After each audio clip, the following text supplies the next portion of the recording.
अधिकाधिक क्षेत्र ओलिताखाली आणण्यासाठी प्रयत्नशील राहणार आमदार शहाजीबापू पाटील. स्वर्गीय बाळासाहेब ठाकरे उपसा सिंचन योजनेत एकपूर शिवणे गावांचा समावेश. ड्रोन सर्वेक्षणाचा शुभारंभ. सम9 न्यूज मराठी संपादक शब्बीर मुलाणी.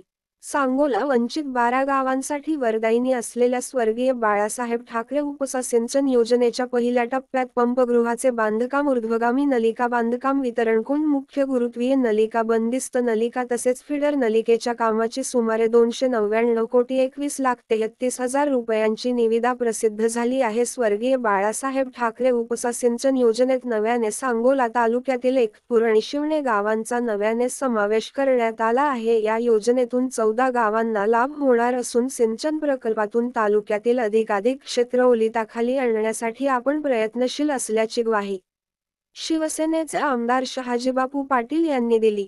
स्वर्गीय बाळासाहेब ठाकरे उपसा सिंचन प्रकल्पात नव्याने समावेश झालेल्या शिवणे व एकपूर गावात ड्रोन सर्वेक्षणाचा शुभारंभ करण्यात आला. यावेळी आमदार शहाजीबापू पाटील बोलत होते. यावेळी माजी आमदार दीपकाबा साळुंखे पाटील, शिवसेना तालुका प्रमुख दादासाहेब लवटे, माजी पंचायत समिती सदस्य सुभाष इंगोले, सरपंच दादासाहेब घाडगे, शंकर जाधव, विजय इंगोले, महादेव शिंदे, प्रवीण नवले यांच्यासह ग्रामस्थ उपस्थित होते.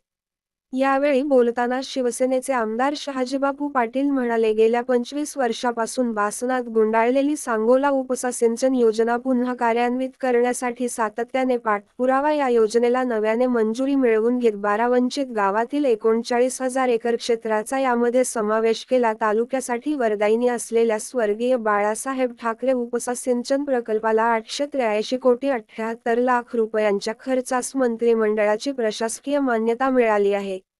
स्वर्गीय बाळासाहेब ठाकरे उपसा सिंचन प्रकल्पातून सांगोला तालुक्यातील लक्ष्मीनगर, अचकदाणी, बागलवाडी, सोनलवाडी, अजनाळे, वाकीशिवणे, नरळेवाडी, यलमार, मंगेवाडी, बंडगरवाडी, चिकमौद, कटफळ, खवासपूर, जुनी लोटेवाडी, नवी लोटेवाडी व इटकी या गावांचा समावेश